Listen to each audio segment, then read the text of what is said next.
Round number 10 of the 2019 R/Racetrack Designs IndyCar Series heads across the border to one of the classic North American Grand Prix circuits.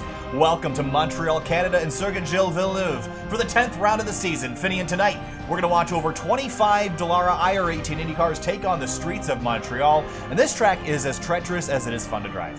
Yeah, indeed, this is going to be a very fast circuit with a bunch of tight turns and a lot of chicanes.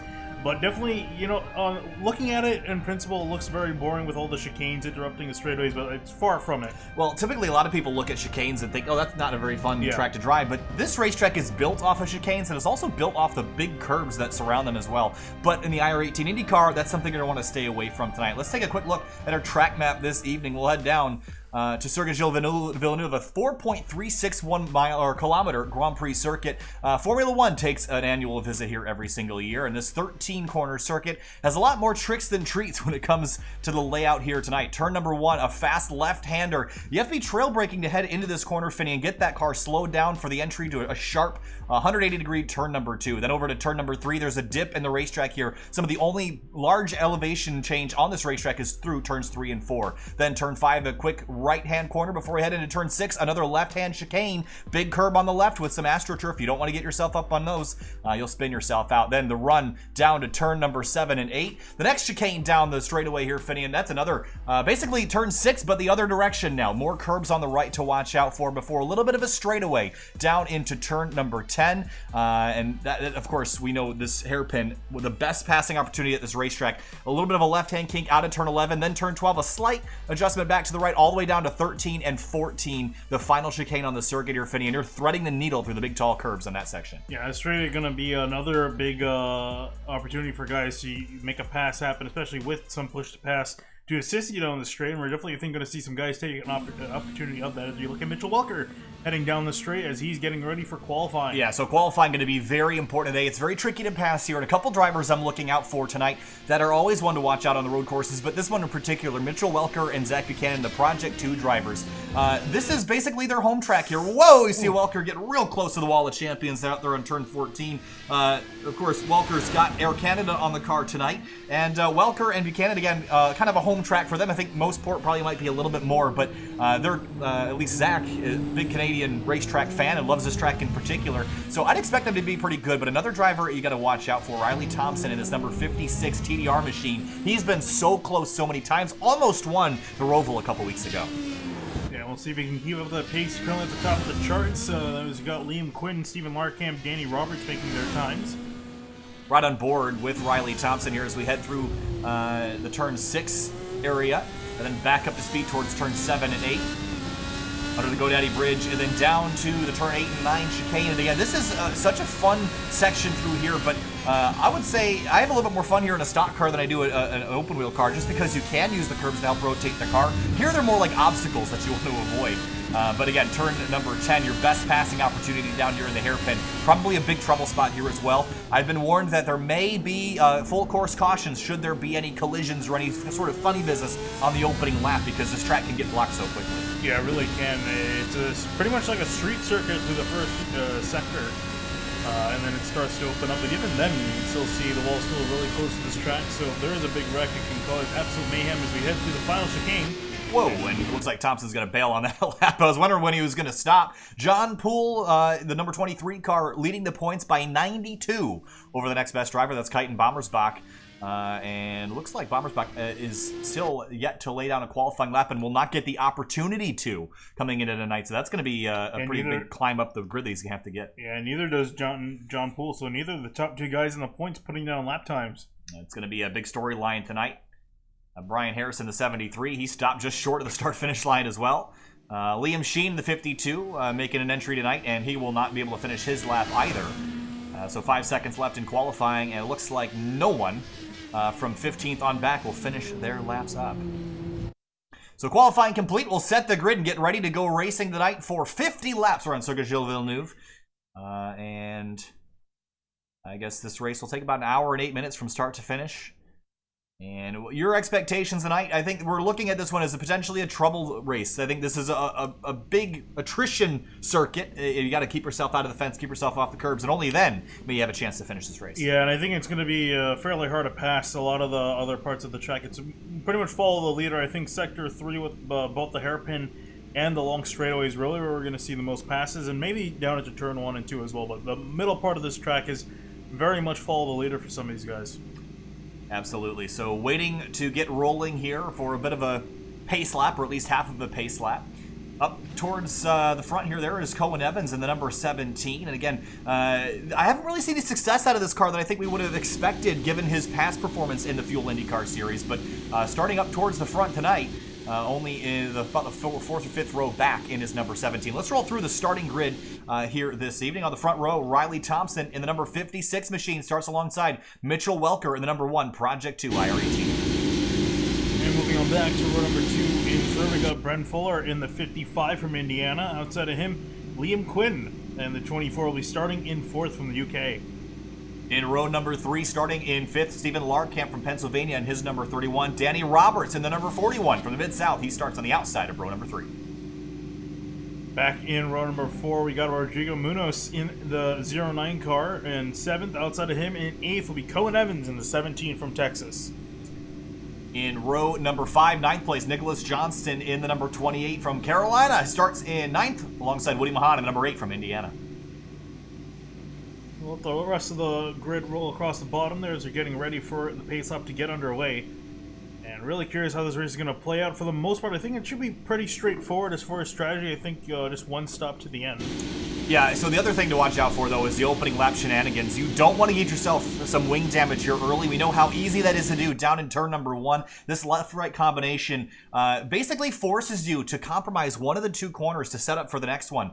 If you fly in on entry into turn 1, you're going to give up something in turn 2 and vice versa. So you're going to see a lot of doors getting opened here, maybe with some contact and maybe with some mistakes. So field heads down the back straightaway, setting up for the green flag tonight. 50 laps on tap for this evening. We roll down the long back straightaway, heading towards turn 13 and 14. That final chicane, on the outside of the chicane is the Wall of Champions, Finian. Doesn't matter how good you are, if you find yourself in that fence, you're one of many, because a lot of people are going to have issues with that wall here tonight. Yeah, and you'll be amazed if no one has trouble with that wall, but I definitely think that's going to be more of the issue. As we're immediately getting the green flag as the field's all broken up and Riley Thompson leads them down. Green flag flies and Riley Thompson pulls away instantly as soon as the pace car pulled into the pits, and he got clear and down and through into the lead. Looks like Welker dropped to 3rd. Behind him, everybody double file through here. No incidents so far. Look at Zach Buchanan buried deep in the field. Didn't get a qualifying lap, and car off here. I think that's Don Runkle Jr. in the 00. No, Hurley. Hurley in the third. Nope, wasn't him either. It was the 52 of Liam Sheen in the black car. Back up to the lead, Riley Thompson has it for now. Ben Fuller up to 2nd, Welker to 3rd. Welker didn't get a great start. Kind of got bamboozled by the quick start that Riley Thompson had. Well, it's still got Riley Thompson right within his view. He's also got Welker and Quinn in behind him. Down into the chicane for the first time. Welker jumping over the curb there just a little bit. Right out to the edge of the wall. Then there's Liam Quinn in 4th in the number 24 car. And we'll run right on the heels of Welker as they head into turn 10. Welker tries to outbrake the 55 car and will do it. Kind of spooked Ben Fuller a little bit and takes 2nd spot away. Yeah, aggressive move from Welker on the opening laps, but not done yet. Fuller going to come right back on him. Drag race down the back straight for 2nd place. Thompson loves what he sees in his mirrors right now. Behind him, there's a string of race cars all sorted out. No issues towards the back of the field. Into turn 13 for the first time. I think Fuller has gone through the chicane, missed the corner. He's going to have to give up a lot of time, as well as Larkamp. Yeah, Larkamp in the 31, same mistake there. So those 2 drivers have to give up a ton of time. Ben Fuller cut it so much. That's a big slowdown, especially on lap number 1. That could be upwards of 7 seconds if you cut it too much. So he'll lose a lot of spots. Contact, Woody Mahan goes around, and Cristobal Valenzuela does as well. And these cars will escape without a whole lot of damage, but obviously a collision down there in turn 1. Here's a look. Looks like this started with the 8 and the 28. And 8's on the outside here, and... Oh, no. Oh, wow. Cristobal Valenzuela just sailed in there and just clobbered the 8 of Mahan. So just a mistake on Valenzuela's part. Now they're conveniently nose to tail again, and we got more trouble in the back as Liam Sheen goes around, and Valenzuela did as well. Yeah, just as we cut away, lost some grip and went flying into the Armco, and I think that's definitely going to hurt his car. Yeah. Probably not. Evan Adams is around as well. There's a big stack up here as they came into turn number 3, and it was the 17 of Cohen Evans that got involved. And Cohen Evans back here in the midst of all this. He's out early. Wow, what a big issue for the 17. Just clipped the back of Liam Sheen. And Evan Adams didn't get any damage, but had to kind of take the access road to avoid everything. Larkamp, look at this mess back here. John Poole, championship leader, Stephen Larkamp, and Matt Hollaba in the 0-2. Yeah, really, Poole just a matter of not forcing the issue. He's several spots ahead of Kite and Bommersbach. These guys worked through the final chicane. It was very disorganized, but they all made it through. Yeah, and you see Zach Buchanan at the back of this fight. Didn't get a qualifying lap in. Has a lot of ground to make up. Catch up to his Project 2 teammate in second place right now. Bit of a lockup for, I believe that was Larkamp. Actually, it's Hollaba in the 0-2. Look at how much speed he got on corner exit, chasing down John Poole in the 23.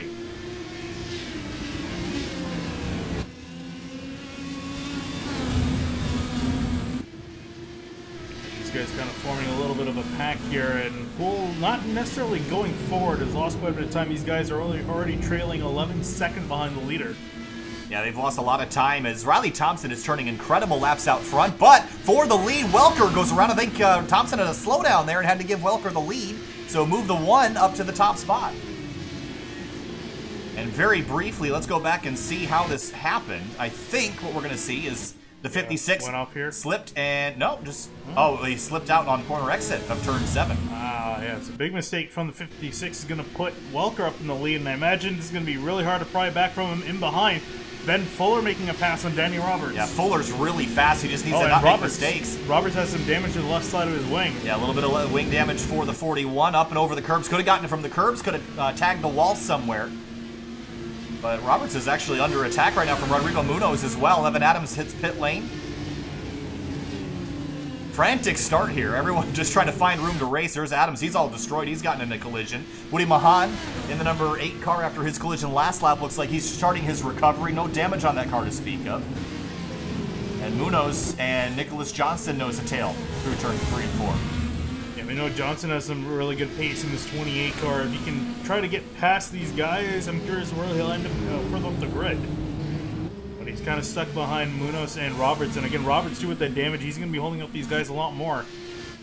Danny Roberts in 5th right now, and he started in 6th spot, so up 1. Rodrigo Munoz started 7th, up 1 spot as well, and Johnson up 2 from 9th to 7th. So this 3-car trio, 5th, 6th, and 7th right now. Liam Sheen in the 52, I believe, has gone around again, this time in turn 1. He's got some major damage to his rear wing. Wonder if he's gotten some help, or if he went in this all on his own. Looks like it was the latter.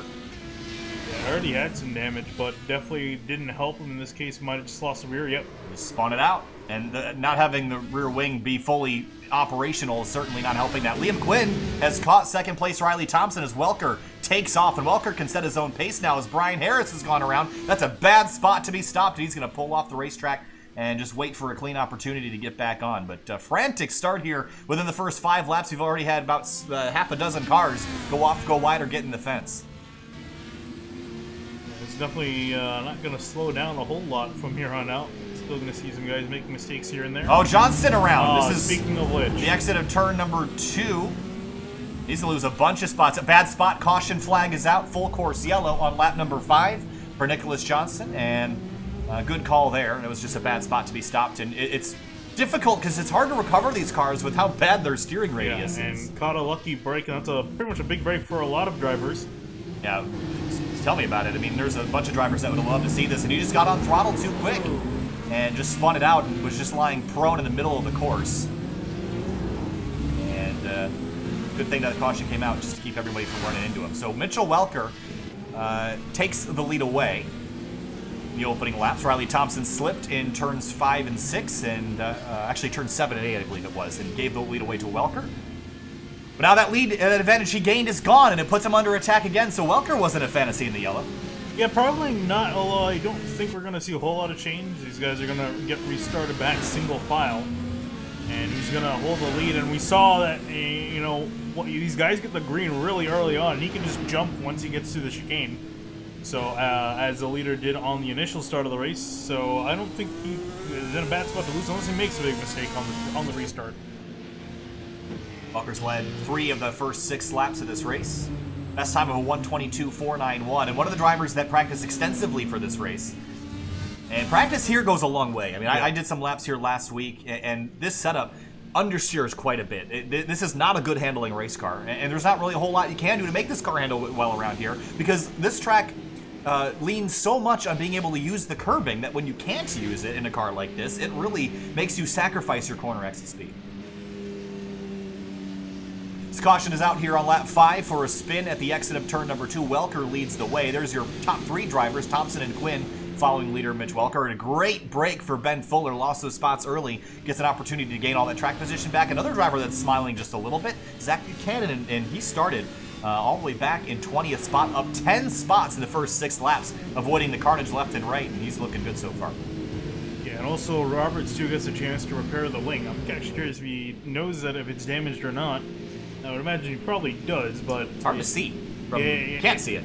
Yeah, it's really hard. You have to kind of know what you're going to look for, and really the best way to compare to know if you have damage is if you look at the left and the right side, where you can kind of see the end plates with this road course. Yeah. So how much does that affect you at a track like this? I mean, I don't think Montreal is typically known as a downforce track, but every little bit helps, and I feel like you feel this, especially under braking as well, that you're lacking some downforce in the car. Yeah, and I think that's really where you're going to feel a lot of corners under braking. There are some fast corners, and even too when you're trying to go really quickly through some of these chicanes, you're really going to need as much downforce as you can get on these cars, so you're going to definitely feel an effect. And like you're saying too, the car's understeering already when the car is perfectly fine, so you lose that front downforce, is going to understeer even more. Another driver that's climbed a bunch of spots early is John Poole, points leader, started 19th up to 9th, and walking into tonight, he's got a pretty I don't want to say commanding points lead, but he's up there, 92 points above Kite and Bommersbach. So really, all he's got to do is protect, and he's doing a great job so far. Here we come. Any takers on a pit row? Looks like it's going to be absolutely everyone. Yeah, and I'm a little bit surprised by this. Well, it looks like Jack Andrick is going to... Actually, is that Munoz or is that... I think this is Andrick, I believe. There might be some guys, I think they might feel like they're not good on fuel. And that could also be a potential. Yeah, so I think we're going to see some split strategies here. I would have come down. I think this is a safe time to do it. I don't think we're going to get another full course yellow. So no, I would have come down and taken tires, taken fuel. I would have loaded up the car with everything. Oh, you see pit row is going to be a very, very busy place. Very frantic place for sure. On and off their checks. It's going to be Walker off the way. I don't think we're going to see anything too crazy. You can't really do much on the strategy-wise. And again, you can't, unlike the Indy Elite Series, fix setups here. So you can't really do anything to the car other than adjust the nut behind the wheel. And looks like Welker's going to pop out in 5th. Curious to see if any of the leaders do decide to come back down. So interestingly, Zach Buchanan rolled out in 10th position. And he was 10th coming in, and 4 drivers rather, stayed out. I think they were all forward of him before they came in, though. I think that's probably why he didn't lose his spots. Roberts fixed his wing. He stayed an extra 5 seconds in the pits to repair that. And I imagine some other guys might have just stayed in a little extra to fix something or the other. Yeah, and of course, Roberts didn't really have to waste a whole lot of track position or time to do that, so this was a great opportunity for him to fix what was wrong with that machine. Liam Sheen in the 52 got a chance to fix his stuff as well, and this has just been a miserable start for him. Yeah, well, you can still see he got some damage to the left side pod. Yeah, a little bit of a fish out of water here this week, I think. But has gained a couple spots. Mike Hurley, Cohen Evans, and Will Roberts is a DNS. Evan Adams, Mike Hurley, and Cohen Evans all out of the race. Evans got into the back of the 52. That's where we saw his wing damage come from. So for Cohen Evans, not a great race.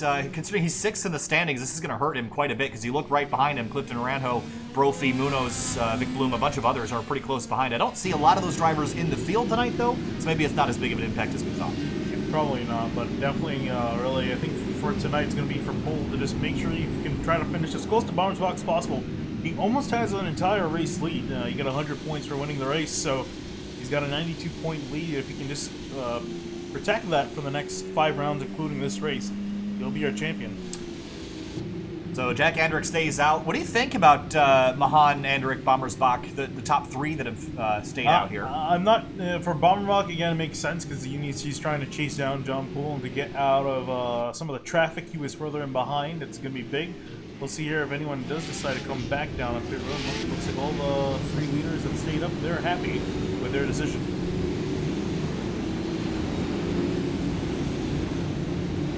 So we started 25 cars strong. We're down to 24 of them, 23 of them rolling. And the lights are off on the pace car, so this time by is 1 to green. And restart. We saw the initial start be pretty spread out because Riley Thompson took off so early. I mean, I think that's obviously what Jack Hendrick wants to do. You don't want to stack the field up because they're going to be regressive heading down into turn 1. I think he wants to get clear as quickly as possible. Yeah, he's definitely going to try to jump the gun, similar to what we saw Riley Thompson do earlier. And this is not the best situation for Mitchell Welker because he's stuck back and forth and got to work in traffic again. But does have fresher tires in them, so you might be able to use that to his advantage. Turn 3 has been a trouble spot. That's where we saw Cohen Evans and the 52 of Liam Sheen get together. I think Liam's gone around there 2 or 3 times already, struggling with this corner in particular. And this is one of the discussions we had earlier this week when we were taking a look at the track map.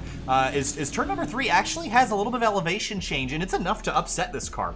It's a pretty sizable drop. I don't remember the exact number, but it's enough to make this car a little bit wobbly going up over those curves, and you have to attack turn number 3 in particular. So here's another look at the track map, and again, this place is flat as a board otherwise, but that turn 3-4 complex is really the one and only drop, and because you set this car up to be so stiff, it'll feel those drops. Yeah, it really will, but yeah, mostly flat. And that's, I think, also not entirely helping the guys with their rotating these cars to the corners. They got to pretty much just rely on the car itself, not the track, to really catch the metal. I mean, you can trail brake, you can adjust, you can go slow in, fast out, you can adjust your line, but there's nothing you can do to this race car to make it turn better, and that's the struggle that a lot of drivers are dealing with. But Mitch Welker, I think, is the favorite to win this race right now. Led half of the lap so far. Got put back here a little bit on strategy. I don't think it's going to take him very long to negotiate this traffic, but we'll see what Andrick and others can do as they head back towards the restart zone here. Everyone get bunched up here, and we'll see what Andrick's going to do. Try to get the best restart he can. I imagine as soon as the pace car ducks off, he's going to gas it and floor it. So 8 laps into our 50-lap event here for the r/Racetrack Designs IndyCar Series. And 10 races into the season. We're getting kind of close to the end here. Not a whole lot longer left this year. And a couple road courses and a couple ovals left. Pretty much a 50-50 split from here on out. We go to Watkins Glen next week. So another road course coming up on the schedule as we come back to the restart zone. Jack Andrick waiting a little bit to launch in his number 9. There he goes. Green flag back in the air here at Montreal. Yeah, I'm kind of actually surprised by that, but a good restart for the 9 car, and midfield also really bunched up. There's Nick That's Danny Roberts and Nick Johnston in the 28. And Roberts with a dive to the inside of Hollaba. Oh, Roberts gets turned off the nose of Hollaba right into traffic, and Valenzuela has to come to a dead stop, and a rejoin is going to turn the 3 back into the fence. And that was not really a great rejoin on the 41's part, and damaged that wing all over again. That will likely be a penalty for that, Finian. That was a tough situation there, but I think he's going to let the 3 back on by. Sportsmanship thing there. Glad to see that, but it looks like Matt Hollaba had his nose in there, and I just don't know if Roberts cut down on him or if there just wasn't a whole lot of space or what, but Hollaba got away without much damage, if any at all. You see Zach Buchanan tucked in behind, avoided all of that somehow. Up to the lead, though, Andrick clear, but here comes Kite Bommersbach to the inside of Mahan.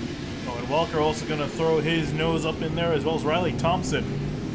But Thompson not going to get there. Welker barely clear of Mahan. Yeah, Welker back up to 3rd flying right now. Jared Dixon in the 22, he's gone around. Turn number 8 here. Andrick flying right now, trying to run away from Bommersbach and Welker through the chicane. Don't make any mistakes. Oh, slip and slide for the points later. Oh! He gets clobbered in the final chicane. And his wing's gone as well. Oh, it has man. Massive damage to the right side of that car. Oh, that's disastrous for John Poole. Look at the chaos that's created around him now. Larkamp and Hollaba side by side, and Larkamp's out wide. He's going to go off into the tires. Yeah, he's going to be done. I think John Poole's going to have to retire. Yeah, that car is destroyed. He can't fix the side pod tonight. He can fix the wing, and I think he's going to try to stay out there, but that was massive. That was a disastrous set of corners. Meanwhile, for 3rd place, Riley Thompson has gotten by Bommersbach. And Welker up to second place now. Yeah, and Bommersbach right now, he's licking his chops because now he knows he's got a shot at getting back into the points game. Remember, only 92 points behind, and if Poole retires, he's going to drop way down the order. Yeah, this is going to be huge points implications. Brian Harris around. This is in turn 4 and 5. Or 5 and 6, rather. And back up to speed. Meanwhile, for the lead, Jack Andrick under attack from Mitch Welker. And Welker is sailing right now. Last time by was a half a second quicker. He's going to get a big toe down the back straight and probably have a look either into or out of the final chicane. Thompson also right in behind, so the leaders with the fresher tires making good use of them. You can see the run the one of Welker's getting. And setting up the exit. Look at Andrick, how aggressive he's been, but he's losing all that time on corner exit. I'm still surprised he's charging that hard. I mean, you risk spinning yourself out into the wall of champions, but Welker with a big run and a big dive. Down the outside, Mitch Welker goes into turn 1 and turn 2. Back to the inside, driver's right. Andrick's off in the tires, but he misses him by an inch. Wow, I'm amazed. Welker, fantastic move What there. a move that was. Time to perfection was right on the white line through 1 and 2. Andrick made a mistake, outbraked himself, and ended up back in 4th place. Mitchell Welker back to the top spot, and the number 41 of Danny Roberts under investigation for an unsafe rejoin. No action for now.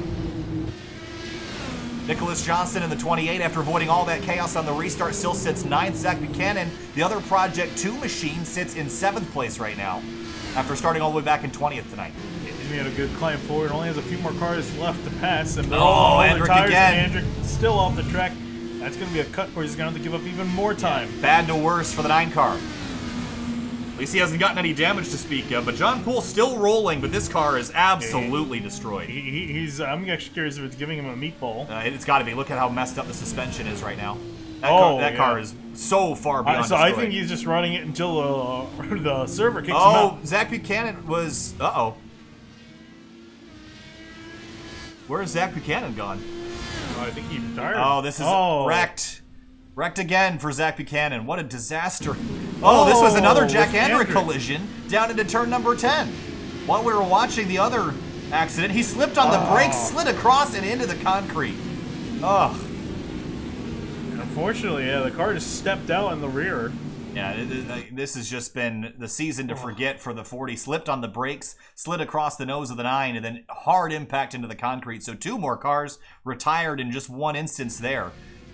And we talked about attrition at the beginning of the race, and that has been the case so far. Welker trying to just run away from all the chaos that's going on in the mirrors. Yeah, I'm just going to hope for a caution to not come out now. I don't think we are, especially considering how many cars have retired at this point and how much they've separated out. You know, it's funny because we look back at the Charlotte Roval and figured that one would be an attrition-filled race, and it was, but Montreal so far is on pace to match that. Here's Nicholas Johnson up to 7th, Ben Fuller in the 55 and 8th. You see the brake rotors glowing in the sides of those tires there, so they're already leaning on the brakes quite a bit, and this racetrack demands so much out of the braking systems of these race cars.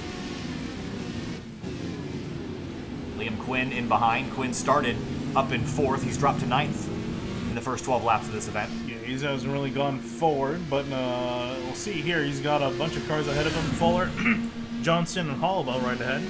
See Hollowell also sneaking down the straightaway. Weaving just a little bit, trying to break the draft. And into the final corner they go.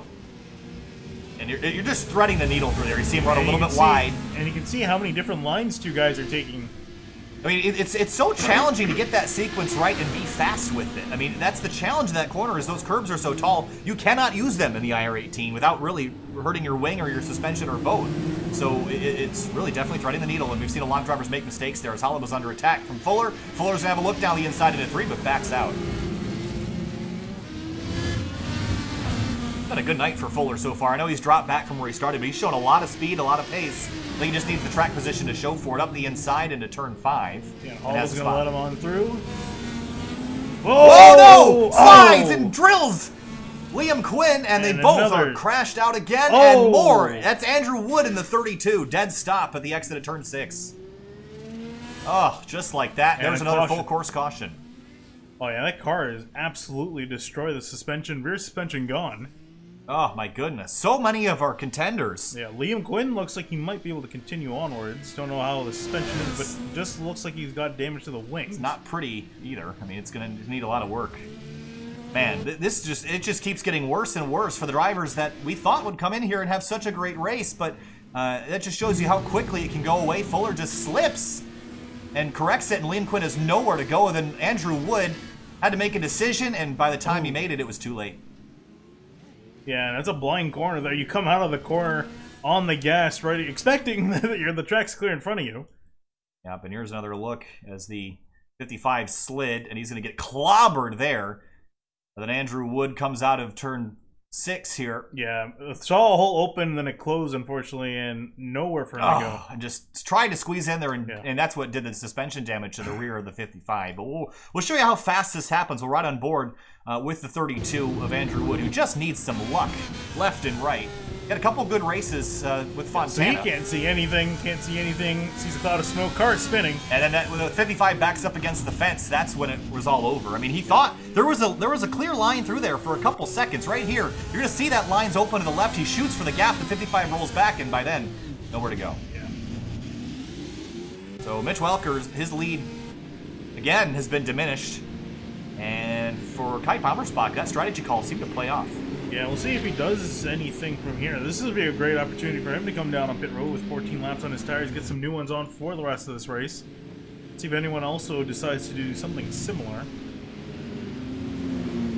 So 2 cautions slowing the progress here early, and we've got a whole host of cars that are in the pits or destroyed. Ben Fuller, Stephen Larkamp, Jack Andrick, Zach Cannon, Mike Hurley, Evan Adams, Cohen Evans. Yeah, but John Pool's still running up there. He actually, from staying out, he's gained, he would have finished 22nd if he just retired. He's up in 18th, so he's just on damage control right now. Yeah, damage control for sure. And again, I don't know how much this car has been repaired. It's not. No, I think as soon as he comes into his stall, it's going to tell him that he's done. Or not? I don't know how that's not a meatball, but he'll stay rolling. Did he actually stop in the stall?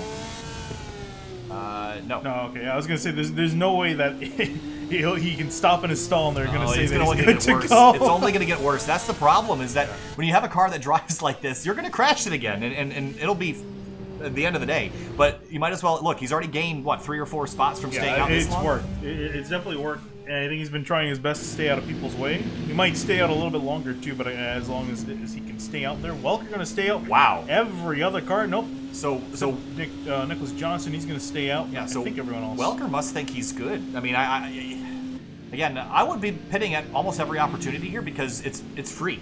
Because if you need to make another pit stop, you might as well do it when everyone's running slow. I'm thinking Welker might have thought that more drivers would have come down on pit road, but unfortunately everyone else but him and Nicholas Johnson in the 28 have come down. And of course, Welker's teammate Zach Cannon out early as well. I was going to just ask you what Zach Cannon would be doing, but I forgot he had his collision down at turn number 10. So Project 2 split in half. It's just Project 1 right now. Mitchell Welker out front in the number 1 car. Cristobal Valenzuela in the number 3, sitting in 3rd. So he stayed out along with Clark. No, Clark did not. Okay. Yeah, here comes Kite and Bommersbach, and I believe it was the first of the drivers to come down into pit road. Will come out in 6th. So John Poole officially retired Finian.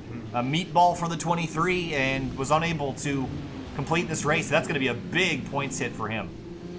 Liam Quinn dropping to the rear here. I'm not sure if he has a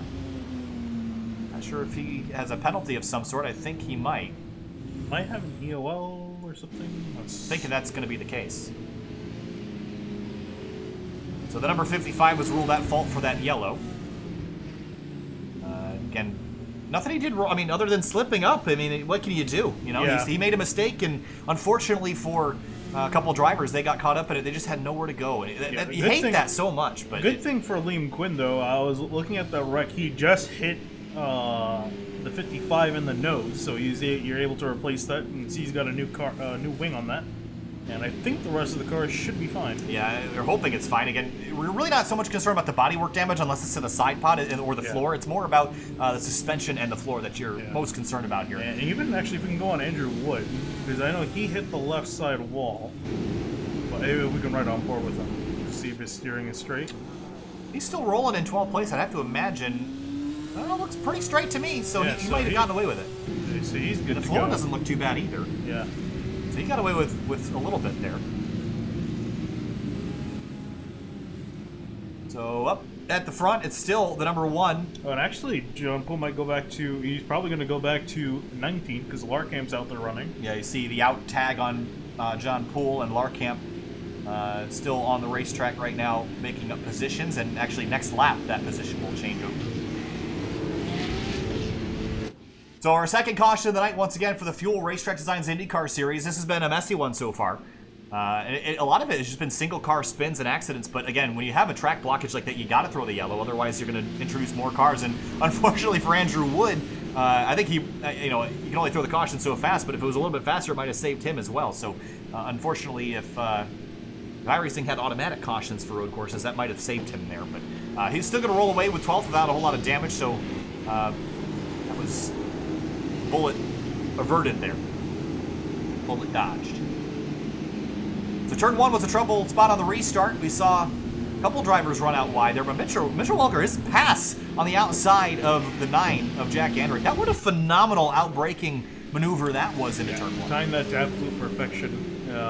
Didn't lock up, didn't do anything except a really perfect move through 1 and 2. Now, if we can hold up to 28 here, this is going to be interesting because Johnson, we know he's got some pretty good pace on these road courses.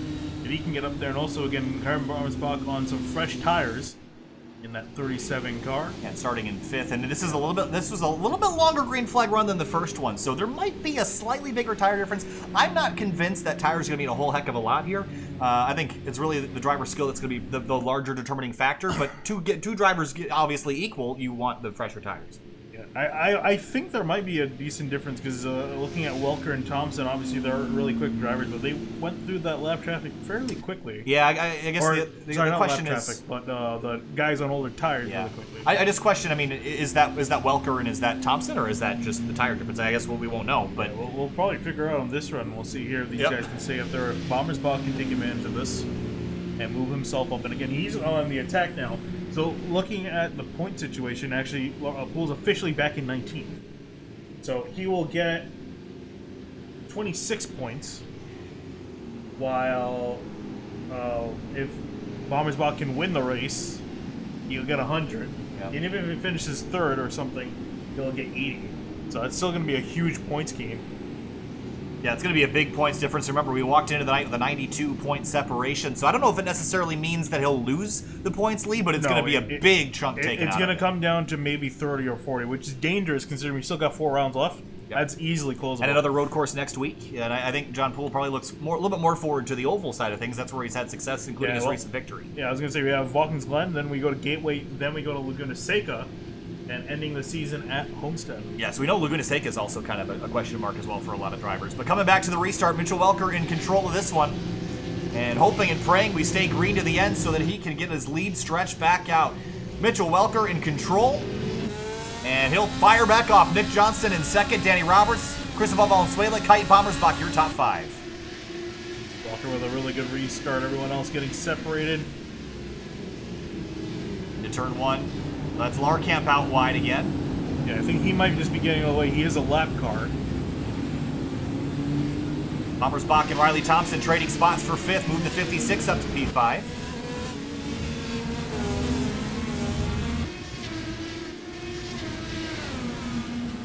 Walker's free and clear of Nicholas Johnson for now, but I'm wondering if that 28's got the pace to run him down. I think he has enough pace to stick with him. Passing is going to be one thing, and again, keeping my eyes on the 37 here, and how much pace he's got and how much pace he's been hiding, because now he's got to show it. In the braking zone, a little bit of a lock up there on the left front for the 37. That's another big thing that we haven't really spoken a whole lot about is on the brakes. Don't lock them up, because that's how you wear out your tires real fast and how you heat your brakes up real fast, is if you make a mistake on the brakes, you lock them up, you're going to be in trouble for the long run here. Massive cloud over the track right now. We've gotten very dark. And take a look at our track conditions. It's relatively warm out here as well, 108 degrees, so it's not as grippy as it could be, which is probably why a lot of drivers are struggling to get some grip in their tires and heat in their tires.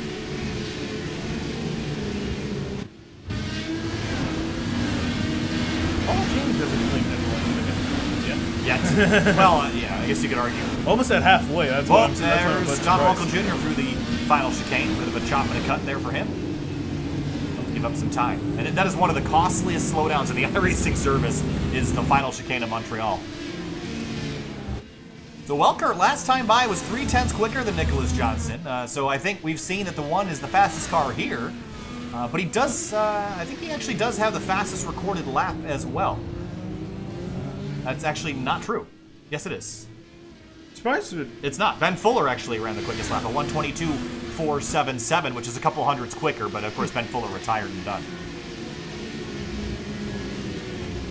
There's Rodrigo Munoz in the 09. It's been having a pretty quiet day, other than a couple pings of interest around some accidents that he was around. Yeah, Munoz and Mahan and also Bommersbach were the last guys to stay out on that last caution that we had. They all benefited from it pretty greatly as they were more or less kept their positions. And Woody Mahan, remember, he got spun out in turn number 1 earlier in the race. He's recovered nicely back to 8th. Yeah, it's been pretty close up to the front. It hasn't really expanded as we've seen in the last 2 runs. If anything, Johnson can close it. Yeah, actually, he did close a little bit in the final sector there, but I think Welker's so good at this last chicane. I think that's where he's really gaining his time, but as they come on through this time, what's the laps? A 1:23.1 to a 1:22.849 for Johnson, so 0.3 quicker for the second place 28. Matt Holleba hits pit lane under green. Yeah, not sure what this is. I think this might have gotten damage or something to his car. Or not. I don't know. Just maybe a planned pit stop here to the end, potentially. Could be. We'll have to see. We're gonna keep an eye on this lead though, because I think Johnson's definitely quicker. It seems like maybe in the second half of the course. Welker seems to have the first half sorted out a little bit better. Danny Roberts in third after the dramatic start that he had and all the damage that he collected. Remember, he was involved in a collision on the exit of turn 2. Almost certainly will be an unsafe rejoin penalty associated with that. Of course, he gave the spot back, and hopefully will avoid too harsh of a penalty on that situation. But yeah, I was going to say, they may or may not give him the penalty because he did give it back. So he kind of gave himself a penalty. So Cristobal Valenzuela was the one that would receive the short end of the stick there, but he's still running 4th. So both of those cars have recovered, but he's got Riley Thompson all over his back end now, and Thompson climbing back up through the field after he started on the pole. Yeah, we need to see, especially down the straightaway, if any drivers opt to use the push-to-pass system. Get a boost in horsepower, and this is the best place to use it.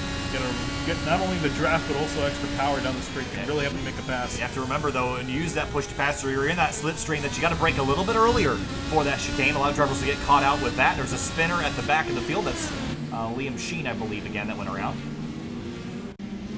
He actually was starting to make a good climb forward. He was running an 11th when this happened. And just looped it out, yeah. It's easy to do. A lot of horsepower in these cars. Unlike stock cars now. But Sheen back up into 14th. He's been down the order a lot farther than this today, so I know it's looked a little rough, but at least he's still running. Hasn't gotten in a big collision yet. So Welker and Johnson, their lead is still about 0.6 separated. They're no huge gains, no huge losses. They keep basically trading times back and forth. Riley Thompson is the one I'm kind of keeping an eye on here, running inside the top 5. So close to victory at the Roval earlier this season, and kind of within striking distance here, depending on how strategies play out. Yeah, you just saw right there through that chicane, had a lot of understeer being in the wake of Valenzuela. We'll see if he can get a good enough run. I think this is really going to be a key quarter to see him have a little bit of a lockup. That'll allow Bommersbach to close back in. Yeah, a lot of brake heat in that 56, so he's pushing hard right now. And you think a lot of these, the brakes get time to cool on these long straights, but you're on them for so hard and for so long that they're glowing red hot in pretty much every braking zone of this racetrack, especially down here into turn 13 and 14. Heaviest braking zone on the track. Swinging way out to the wall of champions. There's that tire barrier there, and you're actually kind of aiming to track out right after that barrier ends, so you get a little bit of extra concrete on corner exit. Brian Harris around in turn 10. He'll get back going, but he'll lose a spot to Liam Sheen as Sheen drives off in the dirt going around him. Valenzuela's around to the exit of turn 2, and trouble spot for him here as well. This is a bad spot to be stuck, but he'll get it looped back around. Good job. Yeah, did a great, spectacular job looping it around, actually. And we'll go back and take a look and see if this was self-induced, and it looks like it was, just too much power. It is a really big trouble spot. Oh, dinged his wing in a bit, but hit straight on the nose, I think should be fine. Here's on board. Understeered a lot. Yeah, and getting out here is a little bit of a bump. If you there's a little bit of wing damage, but it shouldn't be too bad. Did a great job getting this thing spun back around. Watch this. Yeah. Easy. Drifters will be proud of that. Almost hit the wall, but didn't hit the wall. Brian Harris is destroyed. Another collision for him in the 73. This is on the exit of turn 2 as well. Here's a look. Yeah, I think probably did the same thing. Tracked out a little bit too far. Wow, got the grass. Yep, that's a dead sentence. Oh. Hard. Same spot, same story for the 73. And Welker continues to lead this race, lap 21 of 50, working our way towards the halfway point. But he's got two drivers in tow that are not letting him drive away. So I don't think this race is a foregone conclusion by any stretch of the imagination. No, it isn't. I mean, a lot of the drivers close together, top three especially, they're all running within 2 seconds of each other. Then you can see through the picture, Riley Thompson, Kite, Bommersbach rounding out your top 5. Then Rodrigo Munoz, Woody Mahan, and Andrew Wood. Well, Andrew Wood's actually a little bit further on behind, but the top 6 drivers fairly close together. So it looks like Welker, he's using his stuff up a little bit less than Nicholas Johnston last time by, still 3/10 quicker for the #1 Project 2 machine, which tells me that Johnston's driving his stuff a little bit too hard right now, trying to catch that one car, so maybe cool your brakes down, cool your tires down, take another run. Yeah, I was going to say, if anything, just back away from the one, get out of the wake, because you got some sort of clean air going to your car. Only problem is that he's got the 41 breathing down his neck. Yeah, not a whole lot of space between them, 0.7 of a second. The good news is that a track like this that's so point and shoot, not a whole lot of aero push to deal with, maybe a little bit through some of the faster chicanes, but the lead car in front isn't going to cause you a whole lot of strife, especially in the slower stuff, like the first 7 corners. So you're not really dealing with a whole lot of aero push, which should allow Daniel Roberts to close up if he's faster. I just don't know that he is. Back for 4th, the Casino overtake. Here comes Bommersbach. Definitely, probably going to be using push pass. Absolutely using push pass. He'll drive right around him. Got a 10-mile-an-hour difference as they head into the final chicane, and easy peasy lemon squeezy, the yellow car up to P4. Thompson got close to the wall, and does Thompson rebound with? Nope, he's going to sit in behind Bommersbach. Maybe try to outbrake him to turn 1, but the 37's got the spot, and it looks like he's going to keep it for now. They both drove in really hard into 1. You see Bommersbach a little bit late on the brakes, and Thompson's going to tuck it in neatly into turn 2. Bobble on the exit for Kite and Bommersbach, and moves the 56 back to 4th, and I don't think Kite's done just yet. Yeah, and all that for naught, pretty much. That mistaken one costing him. Looks like back where he started has spun it out, and I think that was a retirement that time. Oh, Bommersbach, slippy, slidey on the brakes, locked him up, saved it. Oh no, still driving the heck out of this thing, trying to get that car to go. He's gonna probably have to take a little bit of time to cool his tires back down. Yeah, that's gonna be a real struggle, I think. Yeah, he was sliding through the entire first sector, so he's gonna have to take some time, cool the tires back down, then make a run back on Thompson. But this is costing him valuable seconds. Yeah, he's gonna lose a bunch of time here. There's Rodrigo Munoz in behind, and Woody Mahan, he's right in front of Stephen Larkamp. This is not a battle for position, but still something that Woody Mahan's got to watch out for, because Larkamp is keeping pace with him here. And Larkamp 2 laps down. Unfortunately, he's going to be it's going to be very hard for him to get those laps back. Of course, no wave around rule in IndyCar. You actually start. That's why he's starting all the way up here with the leaders. You don't. The order of the line doesn't get sorted out. So Welker still holds the top spot. He has led 15 of our 23 laps so far today. It just looks so smooth around here. Yeah. I mean, he's definitely a pro at this racetrack. He's done a lot of practice for this week, and really probably should have won the Roval a few weeks back. Ended up involved in a collision with the turn 1 wall after spinning out in the final chicane. So redemption on the horizon for the 1 if he could just get this job done today. If you're wondering how much the attrition rate has been tonight, well, we started with 25. We're down to 15 running, 14 of which are on the lead lap. So it's been a rough day for a lot of these drivers out here. And last time by, I keep mentioning this, but Nicholas Johnston is running about the same pace as Welker now, so it looks like it's evened out. Yeah, you can see too, he's popped the gap back out to about 1.5 seconds and just kind of chilling out here. I think if anything, he might want to be beating the 1 on perhaps fix. These guys definitely have to make one more stop. Oh, bit of a bobble there into the turn 10 area. Welker's a little wide as well. Yeah. You knew it. You saw it coming when you overdrive the entry. It's so hard not to overdrive the exit. And that's the same thing we saw at the exit at turn 1 a little while ago with the 3 car, is that when you understeer, you have so much rotation in the wheel. When you get back to the power, it just wants to snap around. Yeah, that too. And also when you coming out of a corner like that, you get so slow, the next reaction is to get immediately back on the gas and make up some time. Unfortunately, you got a little bit sideways with the 28. Cost him a little bit of time, but no harm, no foul. I lost about a second that lap. 122.341 for the leader, a 123.3 for second place Johnston. Daniel Roberts starting to knock on that door for second. Yeah, this is really where you want to be pushing, is when the driver in front of you has made a few mistakes, maybe needs to cool down their tires and not push. You want to make them push to force another error.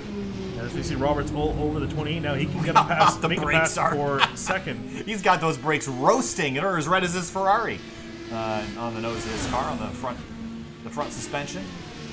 Wearing those brakes out, but he's making up a lot of time on entry. If he can set up again, he's really close. He's within attacking distance here. If he can get a good enough run through the hairpin, get overtake here for second place. Deep on the brakes for the 41. Again, look at all the time that he gains, but see a little bit of understeer at the mid-corner. He has so much rotation, and all that time he loses on exit. Yeah, also a lot of time on exit. Gap back out to 7/10 of a second, was about 5/10 before they entered there. You got to treat push pass as a non-renewable resource as well. So, sometimes push pass in a defensive situation is good to make up for your mistakes, but you don't want to be doing that every time you want to make a mistake. You want to use it in offensive positions, not necessarily defensive, as Jared Dixon rolls into pit lane in the 22. Yeah, perhaps the schedule stopped. Not entirely sure of the 22. Looks like it's a little bit of damage, but can't imagine it's a huge deal for him. Walker a little bit tight there through turn 1 and 2. But still last time was gaining, again, still the fastest car on the racetrack by a pretty large margin. Brent Jones in the 89, looks like he is in pit lane after having a collision. Actually, he had 2 such collisions. Here's a look down in turn number 1, locked up the brakes. Overshot. I think rejoined the track. I think had him just rejoin the track. Yeah, I think he just goes down here to the next corner though, and what happens here? Oh, it's a mess. Just drove off. Called it a night with an 89, so he's off and done. We've lost a huge portion of our field. We started the night with 25 cars. We're down to having, I don't even know, somewhere like 15 or 14 still running on the racetrack. I think Jared Dixon just called it a night. Oh, no, he's actually just got back rolling. Long pit stop for the 22. Well, Welker's making this look easy, but that was true of the Roval as well before the mistake. Yeah, and we've seen a lot of drivers, they look really good, and then they make one tiny mistake, and in a track like this, it's so costly. If that first run kept going, I would have said this would have been easy for him, but the 28 and the 41 showing that they can keep pace with him.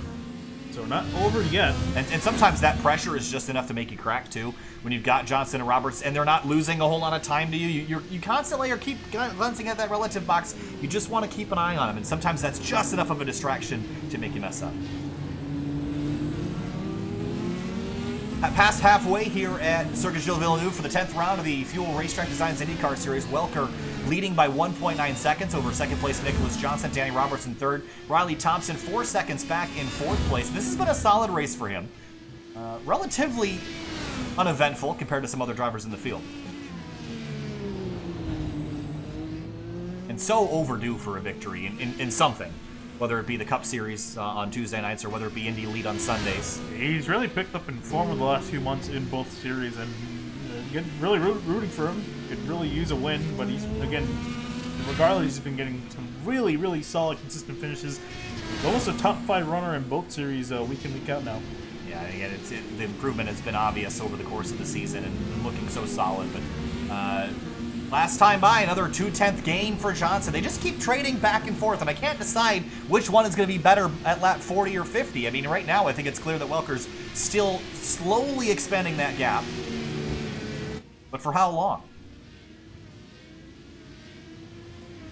The top 3 still breaking away from the rest of the field. No other battles to really speak of right now. Bommersbach in 5th place, and again, this is going to be a big points gain and a very important night for him. Yeah, I just did the math on it. He's going to gain 42 points on John Poole as he's running right now. That basically halves that gap. Yeah, brings it down to 50 points, and he could make it even more, too. He gain a lot more points the higher up he finishes in the order, significantly. If he gets past Riley Thompson, it'll be 74 points, and that'll bring the gap down to, instead of 50, which is what it's projected at now, bring that down to 44. And so when you also think about the ovals coming up, of course we have Watkins Glen and Laguna Seca also on the schedule. When you think about the ovals and Homestead Miami Speedway in particular, the ovals, a mistake there is just as costly as it is at a road course. And an oval, you typically don't get a second chance. If you spin and hit the fence at an oval, it's going to be a really hard hit. And we've seen so many times we've had championship contenders get taken out in big collisions like that. So, even though John Poole might excel better at the ovals, it's definitely not a guaranteed good finish there for him either.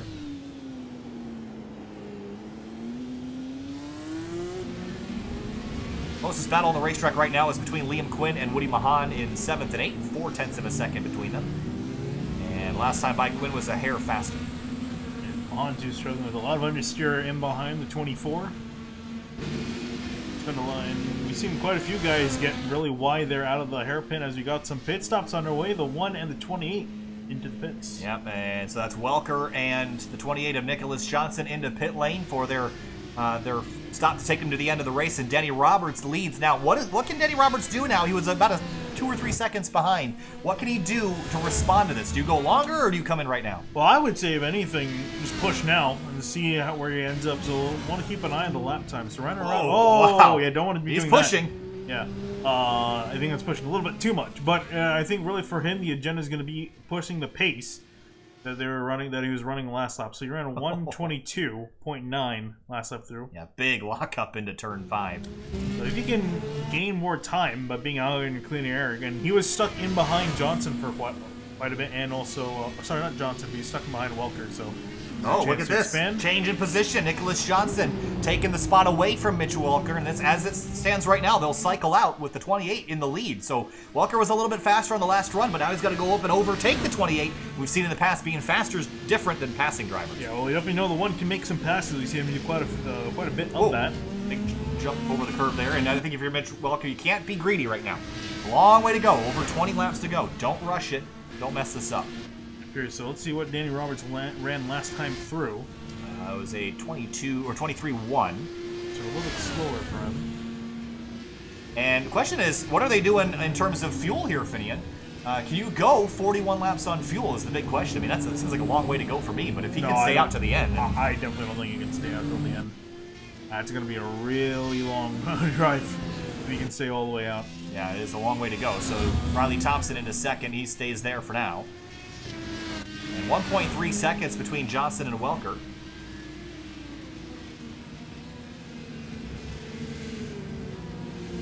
So 20 laps to go the next time they come back around. And now the question is, what does Danny Roberts have? And I guess for Danny Roberts, I guess the key is take less fuel. I mean, if you stay out longer, he's probably got to come in relatively soon. Just don't take as much fuel as everybody else. And that is a bit important. You can save a little bit. That could potentially have been why we saw Johnson beat him out of the pits, because you are waiting on fuel in these IndyCar. The tires go before the fuel goes. So Roberts now continues to lead this race. Now the question is, when will he come? And I think if you're going to try a different strategy, and he's going to come right now. A little bit of an overcut for the 41. It wasn't a super aggressive entry. But he's in on the limiter down for pit lane. Riley Thompson will stay out. He'll lead this lap. And Kite Bommersbach will also stay out. Rodrigo Munoz stays out. Liam Quinn stays out. Mahan stays out as well. 7th place battle starting to heat up a little bit more as Welker closes back in. Danny Roberts has just gotten to a stall. Big jump over the curbs for Johnson. Welker. Oh, it's going to be easy pickings for him. One mistake. Oh, not quite. A defensive maneuver from the 28. Comes over in front of the 1 of Welker and holds on to the spot. Danny Roberts is out of the pits. Be a drag race to turn 1, and he's going to get out in the lead. Wow. What a move by Danny Roberts. The overcut works for the 41. I think it was that overcut, and also I think that lockup from Johnson, I think that slowed both these leaders down just enough for the 41 to take it. Johnson might have actually had Roberts there if he didn't lock up. Wow, 20 laps to go and a big change. And look how much time that cost him. He ran a 1:25.6 from that's what it took. That one mistake is what let Danny Roberts get the lead away. Yeah, because he was running, Roberts was about 2 seconds back when they came to the pits. So, wow. That one little error cost him the lead, and how about that? Yeah, it's basically first and third. It's swapped. Danny Roberts will inherit the lead once everything cycles back out. Welker back to third, and now the hill has just gotten a lot taller for Welker to climb. It's definitely on here. We're not done yet with this fight. And the potential for someone else to overdrive. We've seen Johnson make a mistake. Now Welker not only has to worry about himself, but also worry out for the 28. If he makes another mistake like that, you could get easily caught up in another collision. If anything, he's going to have to try to get by Johnson as quickly as possible, because that 41 has fresher tires than both of them. And cleaner as well. Into the braking zone for the last chicane. And for the 41 of Danny Roberts, you've got this race. I mean, you can win this thing if you don't screw up. I mean, that's a tall task. But and he's starting to already break away just a little bit. Down into turn 1. There's Liam Sheen returning to the racetrack. He's currently scored 9 laps down. I think also waiting for the leaders to get on through, staying out of this fight. Doesn't want to be a factor. So up front, it's still Riley Thompson leading the way. Kite Bommersbach 3 seconds back, and Thompson's still running relatively competitive lap times in the low 23s. Bommersbach swinging around the outside. I think that's Don Runkle Jr. in the 00. Wasn't sure which way Runkle is going to go. Made a decision now, and a little bit of understeer, but takes the spot. We could also see Bommersbach might stay out a lap just to lead. It's 2 extra bonus points to his name. I'm telling you, Welker is probably fuming under that helmet right now. Had this race in position to win it, came in, did nothing wrong, but the 28 just beat him out of the stall, and the 41 beat them both out after the 28's mistake in the final corner. Actually, we can just pull up the pit lane thing. I'm just kind of curious to take a look at it. Was that 4/10 of a second longer stop for Welker? And also even their pit road delta quite different as well. Yeah, just entering pit lane and being more aggressive. A second and a half difference on the pit lane. Yep, and Rodrigo Munoz is in from 4th place. That eliminates one more driver that they got to get past. 18 to go. Thompson is already in Sector 1. Kite Bommersbach trailing by 3.5 seconds, and it's Liam Quinn, Woody Mahan. Then Danny Roberts, who currently sits in 5th. Actually, Roberts has gained a bunch of time on them. 2 seconds now back to Johnston. I think this 28's holding up the one of Welker, and Welker really can't do much about it. They're actually running about 9/10 off of Danny Roberts' pace right now.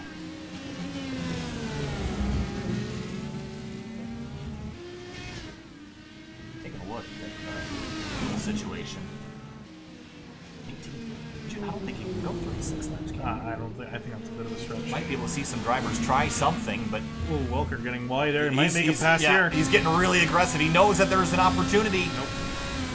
You might try to sail it up the inside. I mean, you got to get aggressive at some point. We discussed this in the Race Kings Cup Series. You got to throw it down in there, but it's a lot of risk versus the reward. Yeah, I think he's going to wait till the final 15. That's a much easier place to pass, and it can also use the push to pass to its full ability. Riley Thompson into pit lane from the lead. Bommersbach is going to stay out. Ooh, yep, not surprised. I think it was someone that was just got in the fence there. Dixon? Garrett Dixon, thing. Yep, and so Bommersbach will lead a lap. Pick up some bonus points. He's probably going to come into the pits next time through, but these guys have lost a huge amount of time. Yeah, Liam Quinn is in, but now the gap to Roberts from Johnson is now 2.6 seconds. They're continuing to lose half a second to a second a lap. And you know, how much conserving is Welker doing on the push to pass here? I mean, can you afford to conserve anything? As Riley Thompson is out of the pits as well, but they're going to get by him by the time they get down to turn 1. Ooh, going to be close here as well. Side by side for 5th spot. Welker's just going to grab it. Oh. It was a lot closer probably than Welker would have liked. I think he really wants this 20 to either get on it or move out of the way, because now they're 3 seconds back to Roberts. They're losing a ton of time, and Roberts is setting flyers right now. And there's Roberts almost 4 seconds up the road. This is very quickly becoming too tall of a task for Welker to make up without a big mistake by somebody. Yeah, now also Thompson's now out there. He's got significantly fresher tires. He has more maneuverability than the one in the 28 by 5 laps. I mean, that's a decent difference. Enough where it could be a factor here coming up into the next few corners. Again, I'm really liking Thompson. I think he's in a position to get by Welker here as well if the 28's holding him up, and a little bit fresher tires as well that might help. Kite Bommersbach into the pits from the lead in the 37. That'll turn over the lead to Woody Mahan, except he's going to come down as well. So that will finally cycle everybody back out and put Danny Roberts in the lead in the number 41.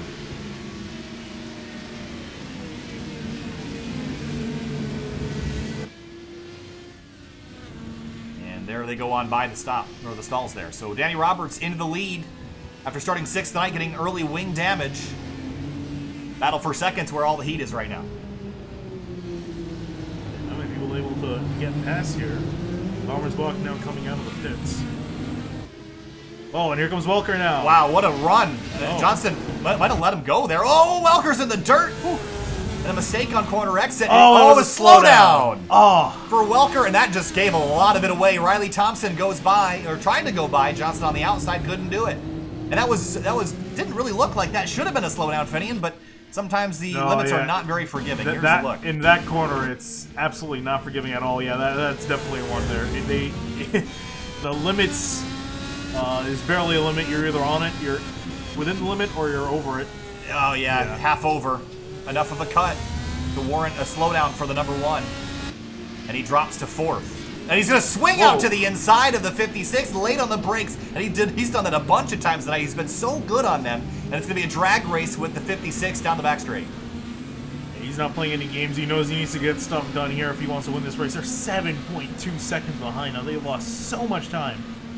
Look at the run they've got on Johnson. Ooh, they're going to have to back out of it. And Bommersbach is also, he's 1 second behind these guys. And Welker hits pit lane again. Pits. So with 16 laps to go, Welker comes back into the pit lane. That tells me, do they have to go another stop? I don't think so. I'd be surprised if they did. I don't know. Fuel situation's got me perplexed, I'll tell you that. I don't think they have. We've seen them go at least 20. Yeah, I would be surprised if they. I'd be surprised if they didn't pit earlier. If they had to go, make it another stop. You know what I mean? Thompson all over the back of Johnston now, setting up for a pass here. Up the outside, and here comes Bommersbach into the mix. What a great battle for second. Welker's back out. I wonder if he got a. I don't think so. Don't think that would be the case. He came and got service and is coming back out here, so no idea. Second, third, fourth. You throw a blanket over them right now. Johnson, Thompson, Bommersbach, Rodrigo Munoz, and actually Liam Quinn also visible in the background. So everyone's kind of converging here. But up front, no competition right now. Danny Roberts is sailing away. Yeah, his competition just making mistakes themselves. He hasn't made any mistakes. He's given himself options. Yeah. A lot of options. There's the gap, 8.7 seconds back to Johnston. This is an eternity, I'll tell you that. Yeah. And Riley Thompson up the inside into the final chicane. He'll grab that spot away. Yeah, Bommersbach, too, has a chance of picking up another spot. He got past Welker. Bit of a slip there on corner exit for him. And down into the turn 1 complex. I think Johnson is going to drop out of this battle pretty quickly. As Munoz and Quinn nose to tail now for 5th. 14 laps to go for the leader, Danny Roberts, 9.2 seconds up the road. Mitchell Welker back in 9th after leading the majority of this race. And still unsure of how the strategy is going to work out for him.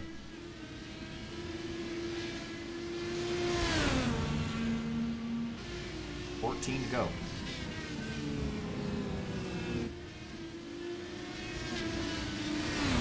Andrew Wood, Cristóbal Valenzuela. This is for position for 10th in category, and Andrew's rebounded nicely from that collision. I thought that would have been a race-ending accident, but he's gotten that car going back in the right direction, up in the 10th. Top 10, nothing to be upset about after a day like this. Especially the way this day has gone. It could have been a lot worse. Could have been sitting in the pits, but still out here running. And started back in 17th. Cristóbal Valenzuela started 12th. He's been up and down the order quite a bit tonight, but really nowhere for very long.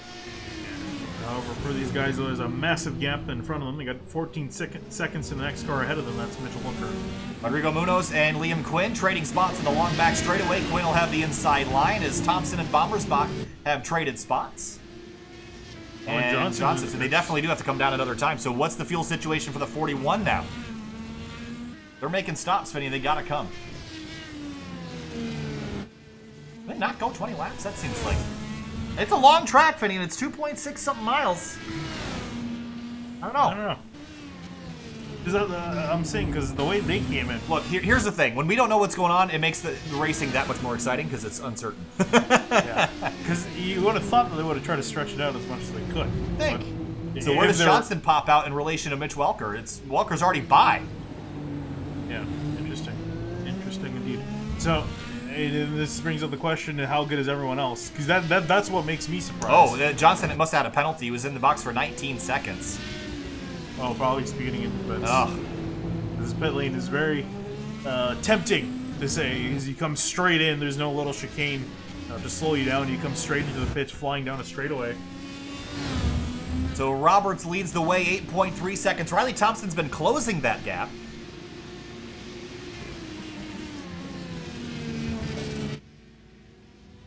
And so Riley and... wow, so Riley's actually... So from the information that we're learning, Riley Thompson should be good to the end here. And is that Bommersbach as well? Yeah. So, oh man, this is going to be... Roberts might be good. Yeah, Roberts might be good, but he's been setting a pretty wild pace up front. Doesn't look like he's saving a whole lot. I put the 56 in probably the position to win this thing, but again, it all comes down to if they're done, they're done. Really, the question mark is that 41. Big lockup again. He's been struggling getting that car slowed down in that corner. Maintaining that gap, though, at around 8 seconds. Has dropped a little bit, but nothing significant. Riley Thompson's definitely not going to catch him with the amount of laps left to go. If he keeps his pace up. Well, that's the thing. Can he keep his pace up? He's been setting pretty good lap times. He's off about a 0.4 of a second from Riley Thompson, but the question is, can he maintain that pace for the rest of the race without running himself out of fuel? But Thompson and Bommersbach good to the end, so really your winner probably going to be one of these two drivers. Now the question becomes, for Bommersbach, can he run down Thompson? I don't think so. I think Thompson's the better of the two right now as he goes by the lap car Don Runkle Jr.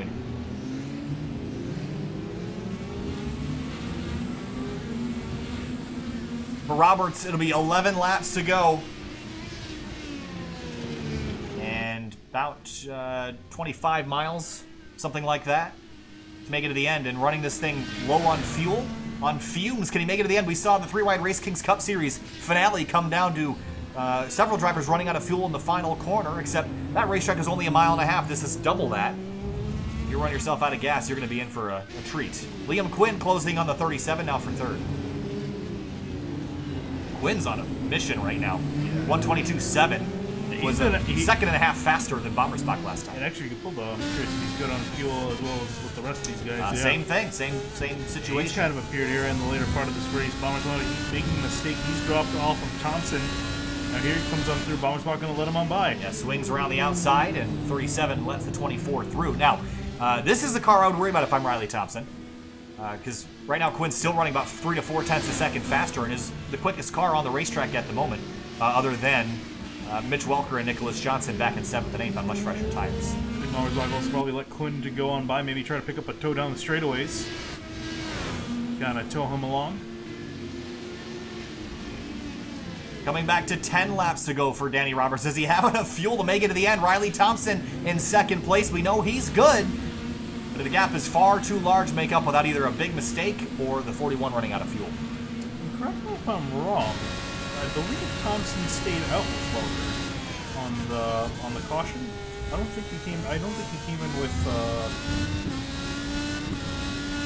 Bommersbach. I'm trying to remember. We need another guy to keep me filled in with all the things that happen, because I don't know. I don't know, Vinian. I just know they're all out there running on the racetrack, and someone's probably gonna run out of gas. That's all I know right now. 10 to go. Roberts by 7.8 seconds over Thompson, Quinn, Bommersbach, and Munoz. We're down to 13 cars running of the 25 that started. So for all the attrition that we saw early, it's devolved into a strategic race from here to the end. Quinn still setting lap times on par with the leaders, but it was a little slower that time, a 1:23.5.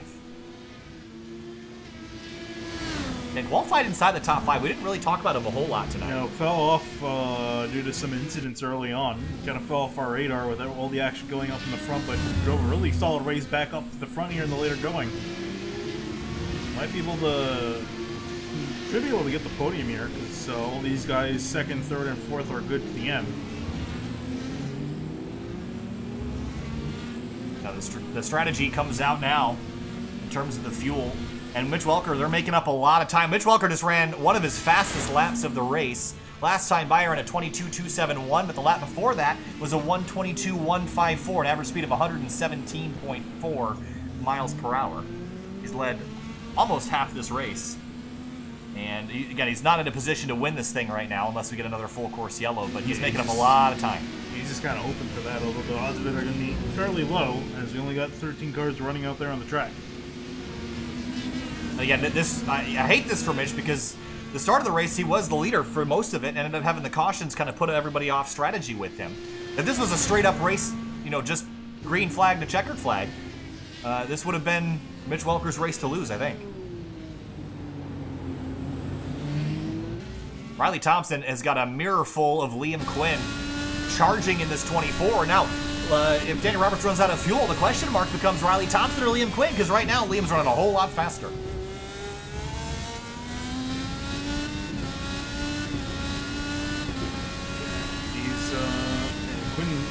I'm really curious how he's going to manage being stuck in behind Thompson here, because now he's going to start getting the dirty air within a second.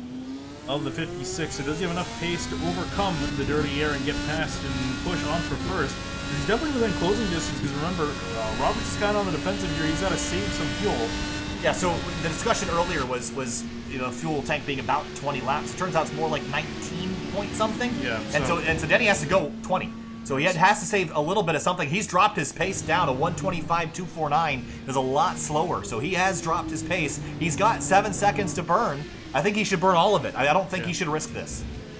You know, you can save like short shifting here and there, and getting less on the gas. There's a few different options you have, but again, it's going to cost some time. You got to manage it properly. Especially though, it's going to be tough if the 24 gets on by. He's going to be able to push up to the leader. Yeah, still faster for the 24 last time by at 22.9. And Nicholas Johnston just ran the fastest lap of the race, a 122.098. That is a quick lap, but can't do a whole lot with it after the penalty on pit lane. Almost broke below the 21 into the 21s. Amazing he hasn't led a lap today without the speed that he's had.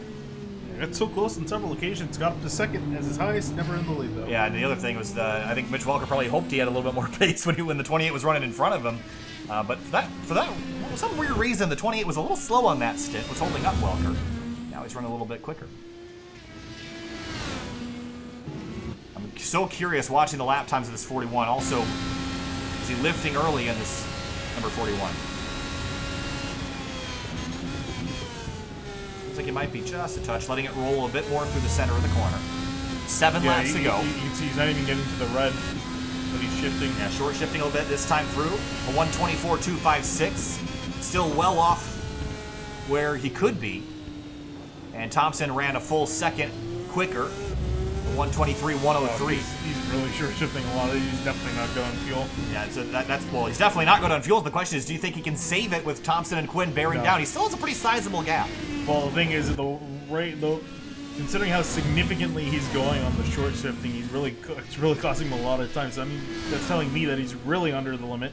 Well, he's got, again, 5.2 seconds to burn. If he gives up a second a lap, he will get caught. So he's got to pick up the pace eventually. In the background, you're going to see Riley Thompson just enter the shot here, and now it's 4.9. And you start to think, when you're Denny Roberts, you look into that mirror, you start to get a little bit greedier with the throttle. You start to just increase your RPM just a little bit on the shifts, because you don't want to give up your lead. You've worked so hard for it, you put yourself in position, and now with 6 laps to go, you're between a rock and a hard place now with the fuel situation, because you could run yourself out and finish dead last on the lead lap, or you could win the race if you play things right. Or you could just get caught flat out, which I think Riley Thompson is on pace to do at the moment. You see Thompson trying to do everything he can, getting a run off of Don Runkle up ahead. Liam Quinn is kind of stalled out. That's what I kind of figured, getting caught up to the 56 as doesn't have a place to go. Yeah, I really didn't think that the dirty air would be a big discussion today, but it has seemed to really stall people out more than I thought it would at this track. Yeah, there's not a whole lot of super fast high downforce corners where it would matter a whole lot, but again, you do run a lot more wing here than you typically would at other tracks. I just don't, I generally don't consider corners that you're taking in third gear downforce corners, but, I guess any level of downforce is significant. Now remember, downforce and drag is, what's the word I'm looking for? It's an exponential equation. You're going twice as fast, you have 4 times the drag. And consequently, 4 times the downforce, depending on how you look at it, or what you're measuring, or how you measure it. Looks like Quinn's at the mercy of Riley Thompson. He's going to have to hope that he can make a mistake, but they're still making some inroads on Roberts. But Roberts has started to pick the pace back up. He ran a 24 he definitely flat. has. Yeah, 24 flat last time, which is still a second and a half off of what Thompson ran. Thompson ran a 22.6. So still looking good. Meanwhile, Mitch Welker has caught Woody Mahan. This is going to be a battle for 6th, and this really shouldn't be much of a fight. There you see him gaining here. The hairpin deep on the brakes for Welker. He's been really good at this so good and so under control through that section. Nicholas Johnston way behind after his penalty, but not within range. So Liam Quinn is within striking distance. Now the question is push to pass. How much does Quinn have left versus Thompson? Can Thompson use it defensively? I really wish we had information about that. Yeah, I was going to say, I really wish you told us. I should go on the forums tonight and ask if we can, maybe if I can beg David Tucker. Just on even like a 10-second delay. Just Give me the information. I wish they could give you. Well, that. again, I know why they don't do that, because then you could have like dual real timing or something show it, and then you know exactly how much everybody else has, and then you could use it. You know, it would kind of defeat the purpose of the strategy. I'm kind of curious though, actually, if I feel like though in real life they might have access to that. Well, the broadcast has it at least, but I don't know. And you see Valenzuela slip on the exit of turn 10.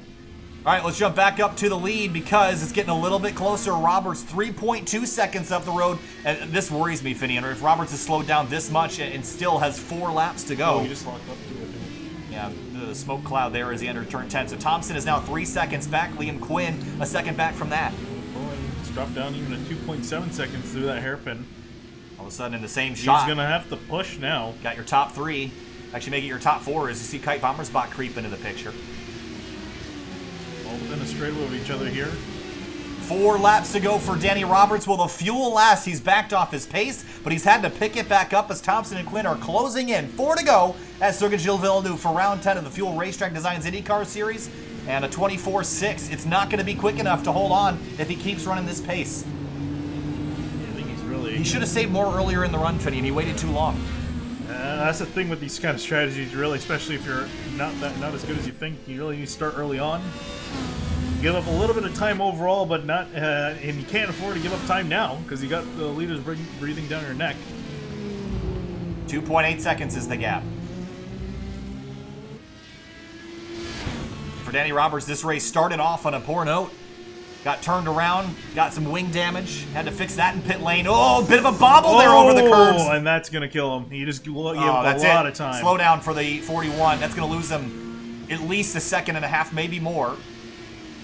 And now all that ground is not going to be able to be used for fuel savings. Thompson closes in. The gap now 2 seconds between him and Roberts. They give him a second. They're just messing up through that chicane. Here come the leaders. 1.6. 1.5. It's closing. 3 laps to go for Danny Roberts. Now, Thompson has Liam Quinn all over his rear wing. Curious, Quinn's going to try to either wait till they get past Roberts to make the pass on Thompson, or if he's going to wait till he gets in behind the 41 and then make a pass. Thompson and Quinn have, I mean, there's not really a huge rush here. I think they know Roberts is in a poor situation, although Roberts, again, still picked up a 23.9, 1.4 seconds. But how much more does he have? We have no idea what fuel he's got, only he knows that, and I guarantee you it's not as much as he wish he had. No, I definitely don't think the way he's been running, it's telling me he's really short on the gas. The amount of gas he has left. It'll be about 5 miles when they get back to the start-finish line. That's about a gallon of fuel in these cars at full throttle. And I bet Danny Roberts wishes he was driving a Prius and not a Ferrari right now. Also, betting he probably wishes this was open set and could play with the fuel laps. Yeah, this is really going to put him in a box. 1.4. He stopped giving up time. Now the question is he safe to the end? Now, I mean, he can't... Look, it's not a battle between the fuel savings of him and Thompson and Quinn, so he can't push them for them to run out. They're totally fine on fuel. They're way to the good in comparison to Roberts by 3 laps. 2 laps to go. It'll be 5.2 miles for Danny Roberts. Pick up a victory here at Circuit Gilles Villeneuve. It's a 9/10 of a second gap through the final corner. Look at Thompson, the big run out of the final corner on the front straight. Got a massive run here on Roberts. Here he goes. And Roberts giving it to him. Is he out of fuel now? I don't think he's out of fuel now. I think he's realized that he's going to run out and just let the leaders on by. Oh, look at Liam Quinn lock up. And for that, Danny Roberts, too much, too late. Not going to be enough for the win tonight. He can try to hold on to a podium. He's got almost 4 seconds. Actually make that 3 back to Bommersbach. But he could have put himself in a situation trying to hold that lead where he's run himself out of fuel entirely and will end up dropping down to the end of the lead lap. We'll keep an eye on this, but for the lead, Riley Thompson has been so close so many times this year in so many different series. He has 0.7 of a second on Liam Quinn in second place. It'll be 2.6 miles when they get back around to the start-finish line for Thompson in that TDR car to win for the first time this season and finally stand on top of the podium. Well, Quinn's got one more attempt. Well, got to lock it up into the hairpin here. He's going to have to make this next lap perfect. Yeah, Roberts has backed it way down. He was really, really short. Yeah, Not Either enough. that or he just did not save that first half of the run, which is probably probably the latter. White flag this time by Liam Quinn, a half a second gap to the leader. Setting himself up through the curbs. The wall of champions looming on the right. White flag in the air for Riley Thompson. Can he get back around in the lead and win his first race of the season in Fuel IndyCar Series competition? I'll tell you one thing, if you have pushed past the left, use it, and use all of it, because now's the time to really go, especially for Quinn. He's got to plan something here, have some sort of plan of attack. The nerves running through Riley Thompson right now after being so close so many times. The Roval almost had it. It was a couple tenths of a second. That's all that stands between Quinn and a victory. And Quinn closes in the braking zone for turn 5. He's really forcing him on a move. Got really tight through that chicane there. He's going to give up time on exit. Last lap here at Circuit Gilles Villeneuve. Riley Thompson, the TDR 56. Half the racetrack left to go. Quinn's got one more opportunity. It's going to have to come on the last straightaway heading towards 13 and 14, but he gave up too much time there. Yeah, he gave up way too much time, and that was a big mistake. He's over a second back. There's absolutely no way he can make up that much time unless Riley Thompson makes a big mistake. Lock up into 10 for Thompson, but it's not going to be enough for Liam Quinn to close. Last straightaway for Riley Thompson. Victory has eluded him left and right and up and down in the stock cars, in the Indy cars, in Fuel, in Indy Elite. But Canada for Riley Thompson is going to be the site of his first 2019 Fuel Racetrack Designs IndyCar Series win. Riley Thompson gets it done in Montreal. Liam Quinn's going to have to settle for second place, and behind for third, it's going to be Kite and Bommersbach with a massive amount of points to his name. Wow, that's going to be a good day for Bommersbach in the points. Danny Roberts is going to have to settle for 5th as he comes across the line. He's Is he stuttering. out? Here comes Welker, and Welker is going to squeak on by and take 5th at the very last second. Roberts will come home in P6. How about Riley Thompson, though? It's been too long. Yeah, it's been a long time coming for him. Nice that he can finally get that victory. It's eluded him. I think the Roval earlier this year showed us that he had the talent to get it done. And started on pole and didn't dominate by any stretch of the imagination. Taking a look, he led 7 laps. It was not the most.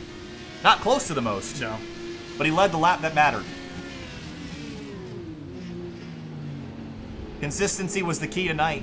Keeping yourself in position to win. Keeping yourself out of trouble. Keeping yourself off the curbs and out of the fence. Yeah, definitely keeping yourself out of the fence. We only had 13 guys come across the line from, that's pretty much half of the field that crashed out. Attrition filled. The 56, he'll get to celebrate his first victory of the season.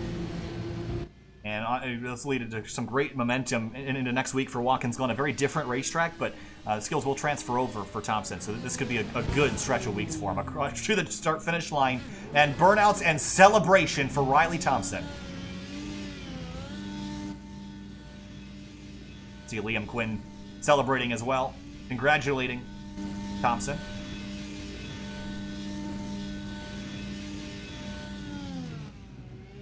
Nose to nose at the start-finish line. And they got wings left to do this too, which a lot of drivers couldn't say tonight. Here's a look at your race results. Unfortunately for Danny Roberts, the gamble didn't pay off. And a race with 2 cautions early. Yeah, and almost actually beat Welker there. And Welker, remember, Pitt was running in that group with Danny Roberts, so it almost worked out for him in that kind of race. But yeah, just could not save enough. Yeah, again, Mitchell Welker probably could have and should have won this race if things had gone his way. Now, managed to finish this one finally after struggling earlier at the other road courses, getting involved in accidents and the ovals as well. But finally putting himself in position to win this one. But the strategy didn't work out for him tonight. But still a solid top 5 for the Project 2 car. Rodrigo Munoz, a great 4th place finish for him in the 09 car. But drivers that struggled today, obviously we mentioned Jack Andrick with his collision with Zach Buchanan. Zach, again, another Project 2 car that just can't seem to catch a break at these road courses. Stephen Larkamp ended up with a 12th, will protect his points position for the most part. But again, John Poole, the story of the day, 19th place finish for the points leader heading into next week's race at Watkins Glen. We'll be right back to talk to Riley Thompson and more. Stay with us. We'll be right back.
Welcome back live to SimTV here now with podium finisher Kite Bommersbach in the number 37, closing the points gap down to 36 points behind the number 23 of John Poole. Kite, a good race for you, a solid race. Didn't quite get up to win the event, but a podium and having that points lead heading into the last 4 rounds of the season, you got to be thrilled with your day today. Oh yeah, for sure.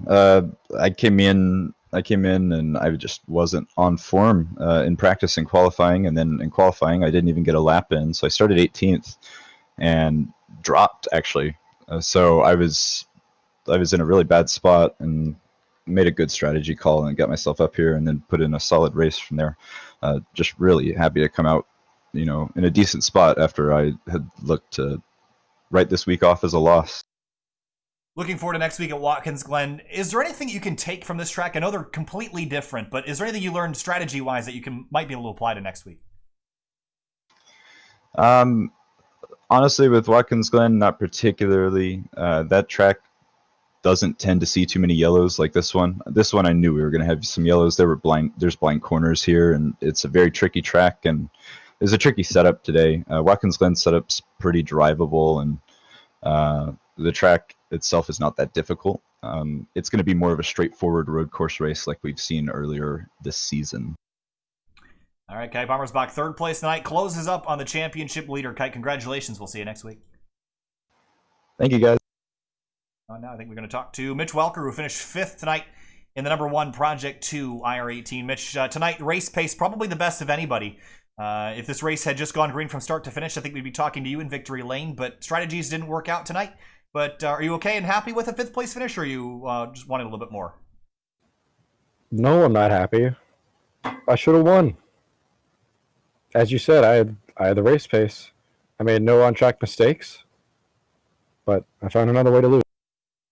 Looking at, we had 2 full course yellows early in the race. Your thoughts on full course yellows at a track like this? Are they a necessary evil, or are they just sometimes a frustrating way to take away a lead? Well, as always, when you're the leader, it's frustrating, but I do think they're necessary, especially if there's a wreck in the back, blocks the track at a place like this. Walls are tight, you got to have it. But, yeah, it definitely is just frustrating for the leader. Next week, we're back at another road course, Watkins Glen International. Then we have another one on the schedule, Laguna Seca. A couple more rounds for you to try to get one finally. Do you attack these races any differently now after what happened tonight, or are they going to just be a totally different animal? Well, I think for sure I'm going to look harder at pit strategy come those races. I seem to have found a groove with race pace again, but it's just down to getting it all figured out, Frustrating night for Mitch Welker, 5th place in the Air Canada number 1. Mitch, unfortunately, didn't get it done today, but looking better and better every single time out. So congrats on the top 5. We'll see you next week. Thanks. Moving on now to Liam Quinn, who finished 2nd tonight in the number 24 IR18. Liam, a little bit close there at the end. Had him within about a second, but couldn't quite get it done. Walk us through that chase to the end. Yeah, I just stuck it right in the bumper, but I couldn't get the good run into the hairpin because of the error push when you get within 6-7 temps really just destroys the front tires. And fair play to Riley, just kept it really stable.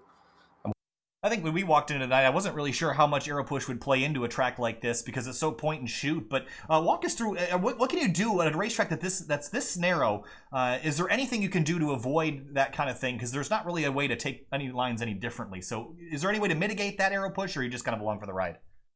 Yeah, there is. You can back up the braking. You can ease up on the braking, especially just bring the front tires down temp wise because it's the lockups that the issue, and you can always get them on the exit, especially with the draft pulling you forwards. But when you're going at the same pace like me and Riley were, it's really difficult to get a run without a mistake, and Riley ran that last stint flawlessly. So looking forward to next week at Watkins Glen, a different style road course there, a lot faster. Your expectations for next week, and how do you think you're going to run there? Yeah, who knows? My qualifying isn't the best on road courses, but my race pace usually comes through. This race is pretty promising because I had a couple of incidents early on, so I think I was last place on the last caution, so I'm delighted with 2nd. Watkins, I'll be glad with the top 5. That's all right. Liam Quinn, 2nd night in the number 24. Congrats on a P2. We'll see you next week. Thank you. Moving on. Hey, Riley, finally, so long. This season had so many races just slip away for one reason or another, but not tonight. Wasn't a dominant race, but the strategy worked out in your favor. You led 7 laps en route to your first victory of the season in the number 56 TDR IR18. Walk us through chasing down the 41 of Danny Roberts, holding off Liam Quinn, and coming on through for your first victory of the season. Yeah, honestly, we didn't think it'd be too tough with Danny because once he didn't pit under that caution, we were just planning on him pitting. But once we realized that he was just trying to slow down enough to save fuel, was just getting caught in the other guys. They allowed Liam to catch up and somehow was able to keep in front of him. The racetrack was challenging tonight. We saw a couple cautions here and there. The restarts were frantic. How do you keep yourself out of those bad situations that we saw so many drivers get themselves into tonight? And how do you balance the risk versus reward on this tight street circuit on restarts? You've really just got to be in the front here. I think especially the kind of skill gap in a league like this and a track like this can cause a few problems. So just making sure you're towards the front, and especially with these walls, just sometimes you got to lift even if you don't want to, and you'll thank yourself about 20 laps later when you make it to the end. Looking forward, we got a couple more road courses on the schedule and a few more ovals as well. Does this carry some momentum for you into next week at Watkins Glen? Yeah, for sure. I've always loved Watkins Glen too. Still can't speak because I'm still shaking, but yeah, should be a good rest of the season. Hopefully this can carry over. All right, Riley Thompson, congratulations, buddy. P1 tonight at Montreal. We'll see you later. Have a good night. Thank you. All right, Finian, wow, what a race that was. Frantic at the start, high attrition rate as well, but Riley Thompson coming on through for his first victory of the season in a fuel mileage race to the end. Yeah, I was going to say, it was even frantic towards the end, too, with the fuel mileage situation with a lot of these guys and not really knowing who was safe and who wasn't. Unfortunately, Danny Roberts wasn't safe. He was so close to being able to, but really wasn't able to save enough fuel. Maybe if he was able to extend by a lap or so, he would have had it, but yeah. Close but no cigar, but the guy who was close was Riley Thompson. Got the strategy perfect. Yep, and of course we couldn't reach the 41 of Danny Roberts for comment, not because he didn't want to, because the hardware on his end wasn't working. So we wish Danny the best for next week at Watkins Glen. Your thoughts on next week at Watkins Glen? We're actually running the course, the boot course without the inner loop on the back straightaway. How does that change the race next week? Yeah, it's going to open up a passing opportunity. It's very hard to make a pass and bust stop in the Indy cars, at least, and you can definitely do it in the Cup cars, but you can't really afford to make a mistake trying to make a pass. You can't really lean on someone, but definitely opens up a passing opportunity down that straightaway. It also limits one of the trouble spots as well, because the curbs in the bus stop are typically where most drivers get caught out in low floor open wheel cars like this. So I don't think the attrition rate will be high next week on single car incidents. I think it's going to be a high attrition rate based on multi-car incidents with people getting a little overzealous into the carousel. So opens up a passing opportunity, not necessarily a safer one, just a wider one. So it'll be a different race next week for sure, but it'll be next Thursday night, 9 p.m. Eastern Standard Time. Next race you're going to see is going to be Saturday Night Outsider Racing League from, I believe, Richmond we're at this weekend. Sunday night, Indy Elite Series. I don't even know where we are for them. Moving on to another oval, I believe. Then Monday night, we're off. Tuesday night. Gateway. Nope, wrong. Sebring. Oh, it's in a road course. So Sebring International on Sunday night. Then Monday we're off. Tuesday we'll be back with Fuel Cup Series action, as well as Elite Modified. Fuel is at the Charlotte, the Oval. And then Elite Mod is at Gateway. And then we also have the Grid Life iRacers UK Tour returning to Donington next week with the MX-5s. That's what's coming up on SimTV the next week. Thanks so much for watching. We'll see you later.